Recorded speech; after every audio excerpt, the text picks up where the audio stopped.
快点身法，快要触碰到某个临界点。木、水、火、土、雷电、风光线这8种技能。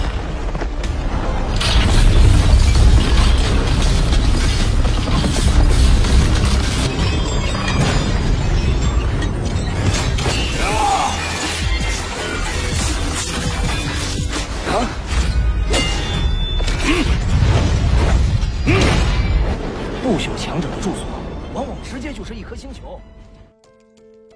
Fari Edo Official, Zeta Iko 4504, Ubay Permana, Siswaluyo Uyo, Yadi Mulyadi, Iman Obo-Obo, Elzia Salumi, Andi Love Ketapang, Untung Tresna, Coki Ayah Haslam, serta semua penggemar alur cerita Donghua yang selalu stay tapi tidak berkomentar. Bang Panjul doakan agar kita semua selalu diberikan kesehatan, dan dicukupkan rezeki serta dimudahkan segala urusannya. Yang dimana pada pembahasan kali ini, Bang Panjul akan mendongengkan pada kalian, spoiler atau bocoran Donghua Swallowed Star, part 199. Yang dimana pembahasan part 199 ini, Luo Feng, Hong dan Dewa Petir, yang memutuskan untuk mengikuti kompetisi pertarungan, yang akan diikuti oleh triliunan pejuang kuat di alam semesta, yang akan kita bahas lengkap dalam alur cerita spoilernya.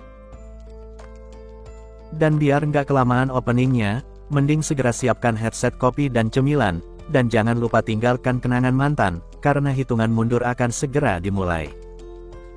3, 2, 1, gaskan. 地球者，出！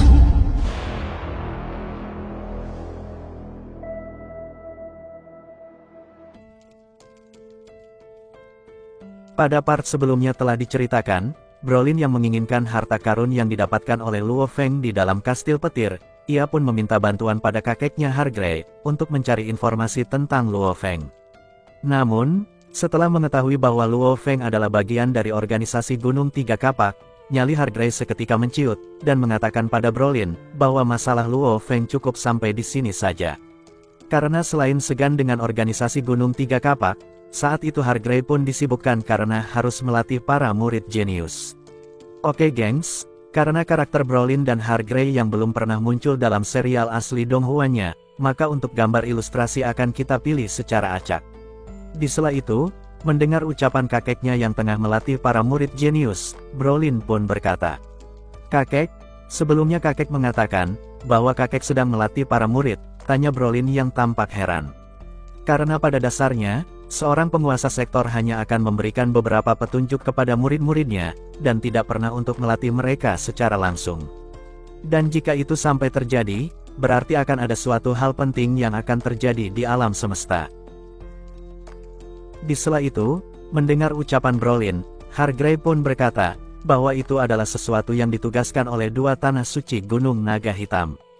Bahkan saat ini, bukan hanya dia seorang tuan sektor yang melatih para murid secara langsung, karena ternyata, bahkan seorang pejuang abadi di seluruh organisasi dan keluarga besar di alam semesta pun melakukan hal yang sama, karena dalam waktu dekat ini, akan ada pertandingan antara jutaan para pejuang jenius tingkat bintang di alam semesta.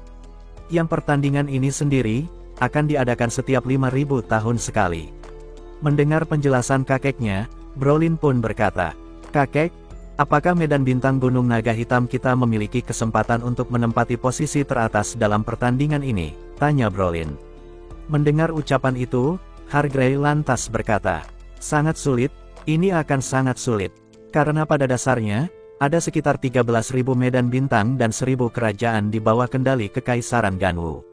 Yang dalam hal jumlah pejuang kuat, kita hanya memiliki sedikit pejuang dibandingkan dengan Kekaisaran Ganwu, dan akan sangat sulit bagi para jenius di bidang bintang Gunung Naga Hitam untuk menempati posisi 10.000 teratas, dan ini sungguh suatu hal yang sangat memalukan bagi tanah suci kita," ucap Hargrey, yang tampak geram, sembari melepas domain es miliknya, hingga membuat wilayah sekitar seketika membeku. Brolin yang merasakan suhu dingin yang menusuk tulang, ia pun langsung berteriak keras. Mendengar teriakan cucunya, Hargrey pun segera menarik kembali domainnya sembari berkata, "Luolin, maafkan kakek, karena tanpa sadar telah menyakitimu. Hal ini kakek lakukan karena merasa marah dan malu," ucap Hargrey, lalu kembali berkata, "Luolin, kau kembalilah dulu karena aku masih harus melatih murid-muridku. Mendengar ucapan itu, Brolin pun hanya mengangguk lalu bergegas pergi. Ia yang awalnya ingin meminta bantuan kakeknya untuk menyelesaikan urusannya dengan Luo Feng, malah ditolak mentah-mentah, karena Hargrave sendiri pun sangat takut jika harus berurusan dengan organisasi Gunung Tiga Kapak. Singkat cerita, hari dan bulan terus berganti. Tepat di malam tanggal 9 bulan 3 tahun 2066, tiba-tiba muncul sebuah pemberitahuan yang entah dari mana munculnya, yang terproyeksikan di langit Gunung Naga Hitam dan di seluruh kekaisaran di alam semesta, yang menyatakan bahwa pertempuran jenius yang diadakan setiap 5.000 tahun sekali akan segera diadakan, dan disponsori oleh perusahaan jaringan virtual alam semesta, serta seluruh kerajaan di alam semesta. Melihat pemberitahuan tersebut, seketika para pejuang jenius di seluruh alam semesta langsung bersorak gembira. Karena ternyata, jika mereka dapat masuk ke peringkat 1000 besar, maka mereka akan mendapatkan hadiah yang besar. Apalagi kali ini, pertandingan ini diselenggarakan oleh perusahaan virtual alam semesta, yang sudah pasti hadiahnya akan sangat besar. Di sisi lain di dalam arena virtual ladang pembantaian, tampak beberapa ribu pejuang tingkat bintang yang memakai armor pertempuran berwarna hitam, yang saat itu menyerang seorang pria botak secara bersamaan. Dan ya, si botak tengil itu adalah Dewa Petir Lei Shen, yang sedang berlatih di dalam ruang virtual ladang pembantaian. Tampak saat itu, beberapa ribu pria berpakaian hitam yang menyerangnya dengan gila-gilaan. Di sisi lain, mendapat serangan bertubi-tubi, Dewa Petir pun segera mengayunkan pedangnya secepat kilat, diikuti domain petirnya yang menari di sekelilingnya. Di sela pertarungan sengit itu, tiba-tiba sebuah cambuk panjang mengenai lengan Dewa Petir, hingga membuatnya terbunuh dalam pertarungan tersebut. Lalu setelah sesi pertarungan itu selesai, Dewa Petir pun segera keluar dari ruang virtual sembari berkata pada Tuan Wu. "Kakek Wu, bagaimana penampilanku tadi? Aku melakukannya dengan baik bukan?" ucap Dewa Petir sembari tersenyum. Mendengar ucapan itu, Tuan Wu pun berkata, "Bodoh, kamu sangat bodoh. Sebelumnya tanpa aku kamu bisa mendapatkan domainmu sendiri. Dan sekarang, dengan adanya aku sebagai pembimbingmu, seharusnya kamu bisa lebih baik lagi," ucap Tuan Wu, lalu kembali berkata, "Apakah kau tahu, bagaimana malunya aku saat terakhir kali Hong mengalahkanmu? Hong yang tak memiliki guru malah jauh lebih hebat darimu. Jika seperti ini terus, sebagai gurumu mau ditaruh di mana muka ini?" omel Tuan Wu. Mendengar ucapan itu, Dewa Petir pun berkata, "Ya, tapi terakhir kali aku hampir mengalahkannya, dan kakek Wu jangan lupa, bahwa selama bertahun-tahun, aku sama sekali tidak pernah mengalahkan kakak laki-lakiku itu, dan terakhir kali, aku hampir mengalahkannya, dan itu adalah sebuah pencapaian yang luar biasa," ucap Dewa Petir, sembari menunjukkan senyum tengilnya. Di sela perdebatan keduanya, tiba-tiba Dewa Petir terkejut, saat melihat pernyataan besar di langit, tentang kompetisi pertarungan jenius alam semesta. Di sisi lain, Tuan Wu yang melihat pernyataan itu pun berkata pada Dewa Petir, bahwa pertarungan jenius adalah satu pertandingan yang sangat langka, dan Dewa Petir harus mengikutinya. Di sisi lain di jalan raya yang rusak, di pedalaman hutan belantara kota Jiangnan, tampak Luo Feng yang berdiri dan menatap dingin ke arah depan, dengan sebuah tongkat emas yang berada di punggungnya. Tak berselang lama, tiba-tiba melesat 9 bilah keemasan setipis sayap jangkrik, keluar dari dalam tongkat emas di punggungnya.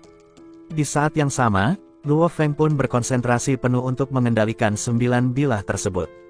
Yang dimana saat itu, tampak benang-benang cahaya yang dikeluarkan oleh tiap bilah emas itu yang terhubung satu sama lainnya, seolah-olah akan bergabung menjadi sebuah benda yang misterius.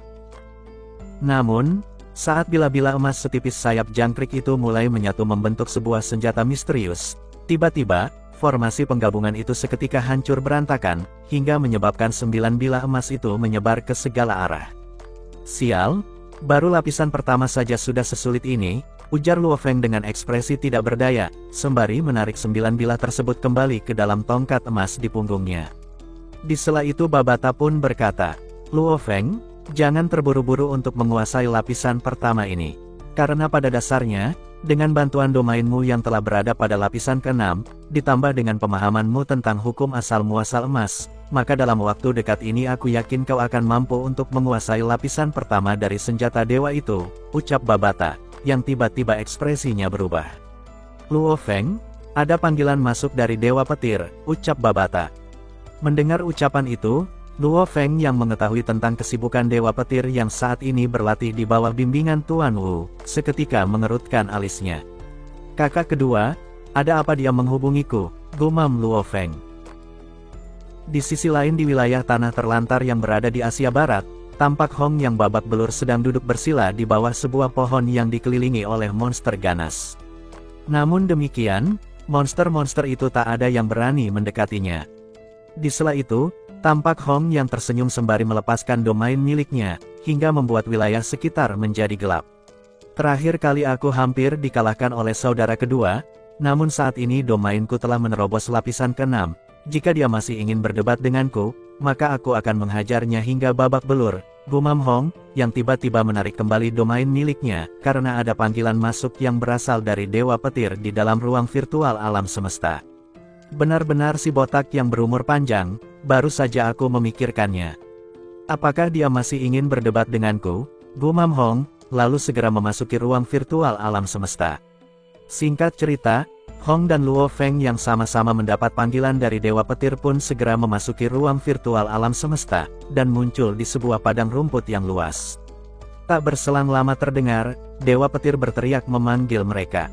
Kakak pertama adik ketiga, lihatlah. Lihatlah apa? Kenapa kau berteriak seperti orang gila?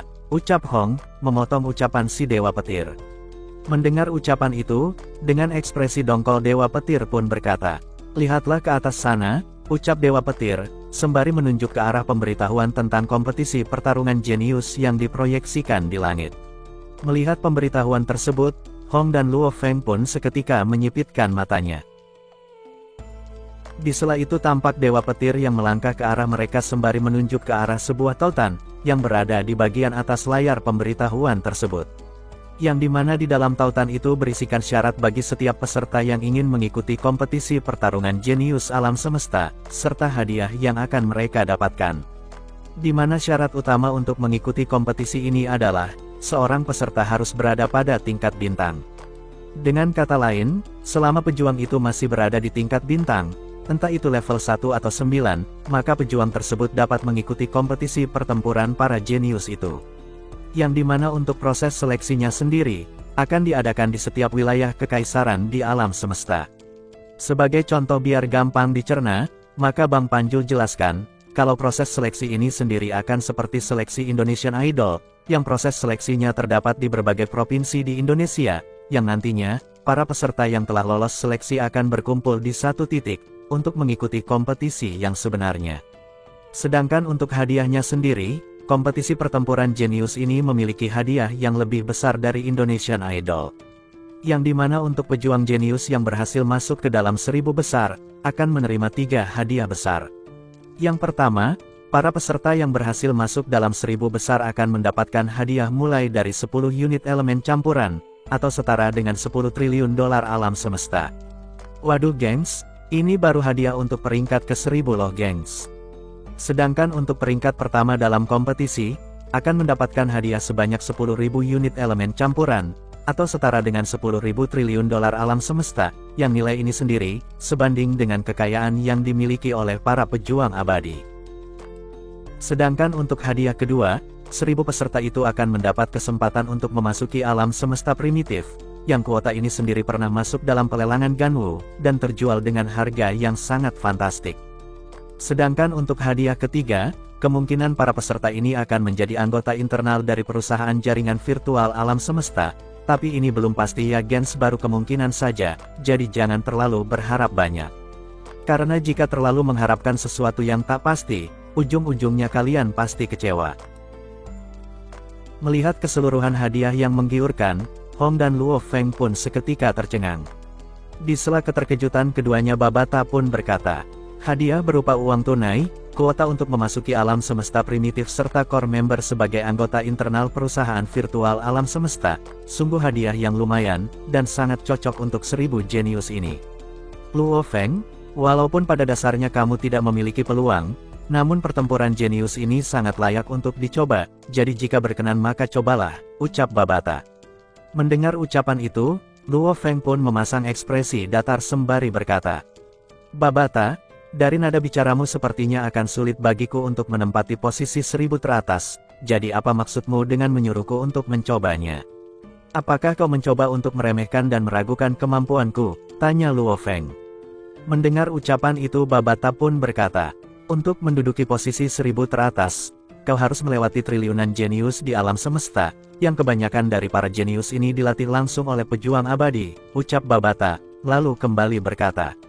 Sekarang tak usah berbicara untuk menempati posisi 1000 teratas di alam semesta, karena jika kau berhasil menempati posisi 1000 teratas di Kekaisaran Ganwu saja sudah merupakan hal yang sangat mustahil bagimu, ucap Babata. Mendengar perkataan Babata, Luo Feng pun termenung, karena apa yang dikatakan oleh Babata memang benar adanya. Di sela itu, Babata kembali berkata, namun dengan suara yang lebih pelan. Luo Feng, kartu truf terkuatmu adalah tubuh binatang bertanduk emas, yang telah memberikanmu kemampuan yang sangat kuat, yang dimana hal ini sendiri telah memungkinkanmu untuk memahami hukum asal-muasal emas dengan lebih mudah. Namun dengan ini saja masih tidak cukup bagimu untuk menduduki peringkat 1000 teratas dari triliunan jenius di alam semesta. Karena faktanya, alasan utama aku mengatakan bahwa kau, Hong dan Dewa Petir tak mampu untuk menduduki peringkat 1000 teratas, karena kelemahan terbesar kalian bertiga adalah waktu pelatihan kalian yang bisa terbilang sangat singkat dan masih seumur jagung, jika dibandingkan dengan para pejuang tingkat bintang lain di alam semesta, yang telah menjalani proses latihan dan kerja keras selama beberapa ratus tahun. Dengan demikian, pemahaman dan pengalaman bertarung mereka pun jauh lebih unggul dibanding kalian bertiga. Namun di luar semua itu, aku masih sangat yakin, dengan kemampuan spiritualmu yang dikombinasikan dengan domain milikmu, kamu akan dengan mudah meratakan para jenius di bidang bintang gunung naga hitam, dan cobalah untuk berjuang dalam kompetisi. Jika kau dapat menduduki peringkat 1000 teratas di Kekaisaran Ganwu, maka itu adalah pencapaian yang luar biasa, ucap Babata. Di sela itu, Hong yang masih menatap ke arah layar dengan serius pun, seketika melihat ke arah Luo Feng dan Dewa Petir sembari berkata, saudara kedua dan adik ketiga, apakah kita akan mengambil bagian dalam kompetisi ini? Tanya Hong. Mendengar ucapan itu, seketika Dewa Petir dan Luo Feng memandang Hong dengan ekspresi serius. Selang beberapa saat, tiba-tiba, ketiganya tertawa terbahak-bahak, yang menandakan, bahwa ketiga preman terkuat bumi itu pun akan mengikuti kompetisi pertempuran para jenius di alam semesta. Di sela tawa itu Hong berkata, baiklah, jika demikian maka kita bertiga akan pergi dan bertarung habis-habisan, ucap Hong diselingi gelak tawa. Waduh gengs, jadi nggak sabar lihat cuplikan baku hantam epik dalam series Donghua aslinya, yang belum tahu kapan akan dirilis. Oke gengs, untuk part 199 ini kita akhiri sampai di sini dulu ya. Dan jangan lupa, bagi teman-teman yang suka dengan alur cerita spoilernya tapi belum klik tombol subrek, langsung di subrek aja, biar nggak ketinggalan spoiler dan pembahasan lanjutan. Akhir kata, Panjul di sini pamit, dan see you next video.